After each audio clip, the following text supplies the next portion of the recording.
Hey, what's up, y'all? It's poppin'. It's D. Boss reacts to this vid by Black Culture Unlocked. It's titled Things Dave Chappelle Predicted That Came True.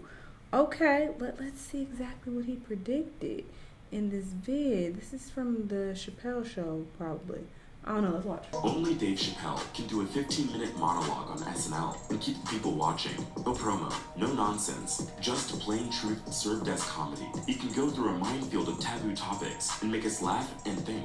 Pure genius. But did you know, he also made some predictions that actually came true. The thing about Dave is, he understands how the world works, and somehow still manages to remain down to earth. I can't even believe it's been 20 years since Chappelle's show first aired. With its memorable characters and funny skits, it became one of the most quotable shows of all time. But the commentary was also light years ahead of its time. It showed us something that many of us thought would never happen. I wanted to take a look at the predictions Chappelle gave that came true. These are things he talked about on Chappelle's show and other commentaries. Keep watching to find out more. First off, we have love contracts. Before we go any further, Which is why this night calls for the love contract. In this hilarious skit back in February 2004, Chappelle is trying to win over Rashida Jones. But just before things get steamy, he pulls out a love contract. This is a written agreement that proves both partners are willing to get intimate. He also lists a couple of other consensual rules before they get down to business. Now, this might have seemed ridiculous at the time. It turns out that today, love contracts are actually a thing in Hollywood. In 2012, when Jessica Biel and Justin Timberlake got married, they apparently started a new trend. It was called love contracts, and were added as lifestyle clauses in their prenups. These love contracts are no joke. They can be used to add special clauses that help deal with stuff like cheating, substance abuse, weight gain, or spending money. For example, Justin supposedly agreed to pay Jessica a whopping $500,000 if he ever cheats on her. Now, you might wonder if that's enough to keep a star like Justin from hooking up with other women. At the time of the agreement, he was worth $250 million. So, $500,000 doesn't seem like a lot in comparison, right?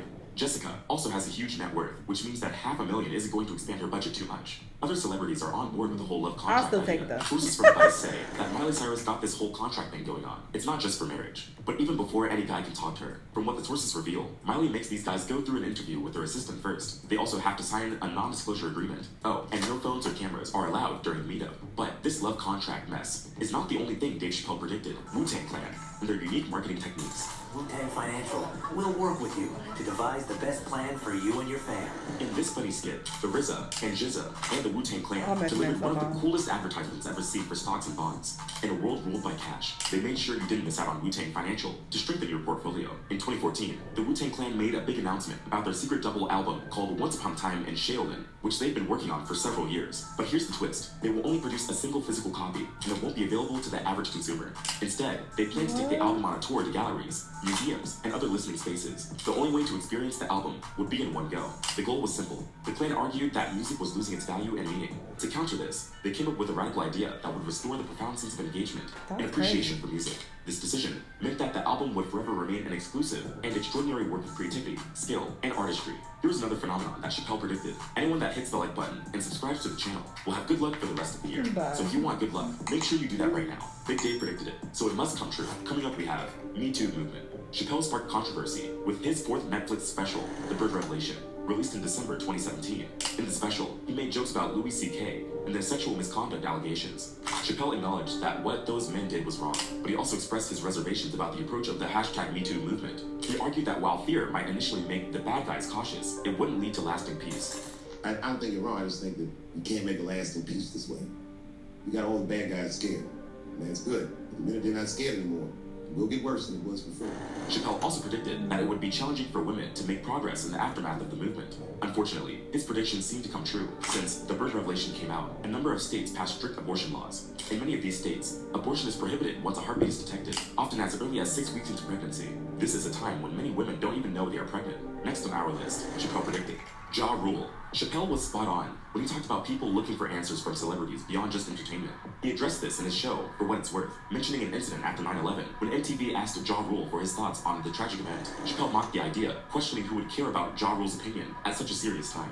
Interestingly, this simple joke turned into reality when Fox News invited Ja Rule to share his views on the 2016 presidential election and his voting preferences. Fans reacted strongly to Ja Rule's political commentary, confirming Chappelle's initial observation. It goes to show that sometimes the line between entertainment and serious matters can be blurred, and celebrities' opinions can have a more significant impact than we might expect. Another one of his predictions are the start of intervention. In Chappelle's show, he plays a character called Bigums with a squeaky voice who is addicted You can easily spot him by his white, blistered lips and How constant wrong did- scratching. Some of his most famous catchphrases are Shazam and I smoke rocks. But he also has some peculiar food preferences. He's into peanut butter and sandwiches. This character, Bickums, is a whole roller coaster of bizarre and funny antics, and will do whatever it takes to get some.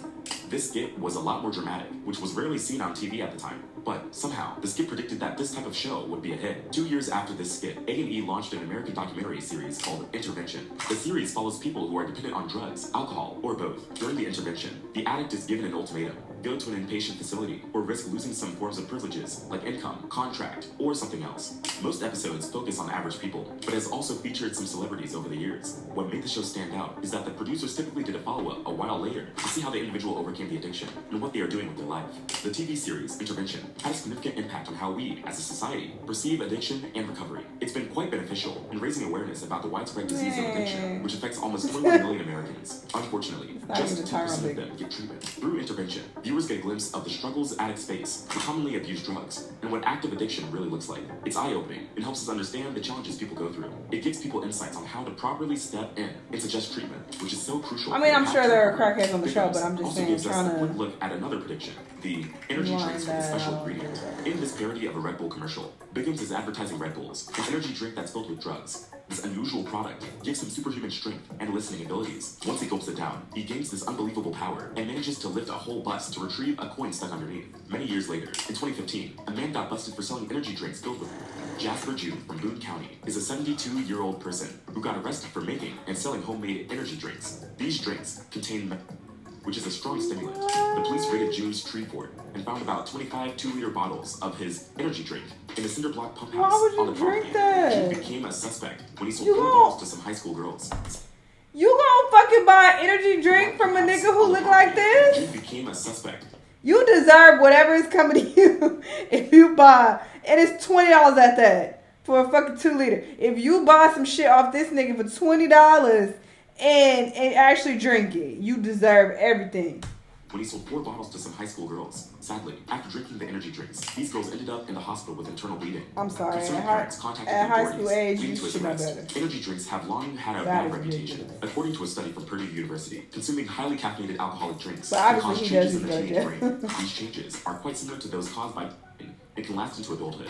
They can affect people's ability to handle rewarding substances. These energy drinks can have up to 10 times more caffeine than soda. It appears that combining the two substances can push teenagers beyond their limits and result in changes in their behavior. These drinks can also alter the neurochemistry of their brains. When adolescent mice were repeatedly exposed to Why caffeine, y'all drinking they energy became drinks? more active, So just sit like down the and play mice that video received. games and be online. These changes in the brain can last for a What are long you doing, time. man? This is one of the reasons why it's tough for drug users to quit. Now, onto a more ridiculous subject. One that will definitely get the ball rolling. People losing weight after eating fast food every day. Remember Super Size Me? These numbers, right? These numbers are outrageous. Unfortunately, you caused some major harm to your heart, your liver, your blood. You got it all? This documentary film takes on a daring approach that examines the fast food industry. Morgan Spurlock turns himself into a guinea pig. He eats only McDonald's food for an entire month, 3 meals a day. Oh, that even sounds eating like supersized torture. meals. Who wanna Starring eat that every Morgan day? undergoes tests from Ugh. 3 doctors, a cardiologist, GP, and a gastroenterologist. I've still never seen this who documentary. declare him I know an it's really excellent health. popular. However, as he embarks on this fast food journey, he'll be monitored by these doctors to see if his health takes a hit. With no exercise and limited steps each day, he replicates the lifestyle of fast food eaters to see the potential effects on his well-being. Throughout the experiment, he consults with health experts and other people who all predict how this month-long McDonald's I diet heard will this impact was him, rigged and it ends somehow. badly. I As the forgot days how. pass, Morgan's experience takes unexpected turns, challenging the predictions made by the experts. Well, Chappelle made a Like parody that of Super Size Me and called it Maximize Me. Here, Chappelle puts on an outrageous fat suit and consults with his doctor about the diet he is having. The doctor lets him know that it is not a good idea to embark on a fast food journey because he could die. But Chappelle says that he lives in the hood and he can die any day. So he gives this permission for cakes, pies, and cookies to kill him. Then we see a montage of Chappelle eating fast food nonstop. But miraculously, at the end of the month, he manages to lose a whopping 100 pounds. Now, as ridiculous as this might seem, in 2014, a high school science teacher from Iowa claimed he lost 56 pounds only on a McDonald's fast food diet. Oh. He gained national attention and made plenty of nutritionists frown. John Simsa shared his story with many news agencies, He's not eating where he salad. said he adopted a 2,000-calorie diet. He stuck to the recommended daily amounts of carbs, proteins, sugar, and fat. On top of that, he made it a habit to walk for 45 minutes every day. At the start of the Okay. experiment on September 15th, this 6-foot-tall teacher weighed 280 pounds. This put him in the obesity obese category with a body mass index of 38, but now he claimed to have shed some weight and reached 224 pounds. He brought his BMI down to 30. While he's still considered obese, he's super close to entering the overweight category. As Sensa talks proudly about his weight loss journey, he seems particularly thrilled with his blood test results. His total cholesterol went down from 249 to 190 with a 20. But you can't even eat that much food though, because their food is hella high in calories, especially if you're still eating burgers and shit. I thought he was gonna probably eat salads and stuff from there, but no. If you're eating burgers, you can't eat that much. 25% reduction in LDL I was eating or one bad meal a day. cholesterol. Even though some experts worry his salt intake was super high, Sensa reports that his sodium levels and blood pressure remain normal. A while back, I also came across something else that caught my attention: the bathroom protest. In Profiles in Courage, Chappelle takes part in a historical incident from 1954. It all starts with a terrible roast beef sandwich that leads to a significant moment for black people. The sketch goes all out with toilet humor. He gets arrested for using a whites-only bathroom, and the police get involved. In court, he's accused of using a white restroom while dealing with an uncomfortable mud-butt situation. As crazy as it sounds, civil rights activists did arrange a toilet protest that made headlines. In 2012, protesters in Australia staged a toilet protest because they were unsatisfied with public restrooms. Demonstrators, including a radio host and a former immigration official, pulled down their pants and demanded that the local council construct restroom facilities at the beachside. They were reading newspapers while their bodies shivered in the cold. Also, that beachgoers didn't need to travel to nearby cafes to go to the toilet. I mean, they fight for the right to poop. It just looked way too similar to Chappelle's skit. As we can see, Chappelle is great at telling funny stories. He knows exactly what he's doing, and he does it so well. His unique approach to comedy has shown us something that many of us fail to see. Many of the thought-provoking things he talks about shed light on countless societal issues. Chappelle's ability to use comedy as a vehicle for social commentary. Yeah, I've always felt like Dave Chappelle is a comedic genius. I feel like he's done so much in the comedy space, so I'm not surprised at all that he's predicted some of these things. But yeah, I feel like that last guy who did that experiment about eating fast food every day, like, I think an experiment like that can do more harm than good, because you can really mislead people and make them think that, oh, I can eat fast food on a regular basis and still be healthy. First off, losing weight and being healthy are two completely different things. You can lose weight and still be unhealthy, and you have to think about the long-term effects of eating fast food on a regular basis. Like, that is just not good for your health. It's not up for debate.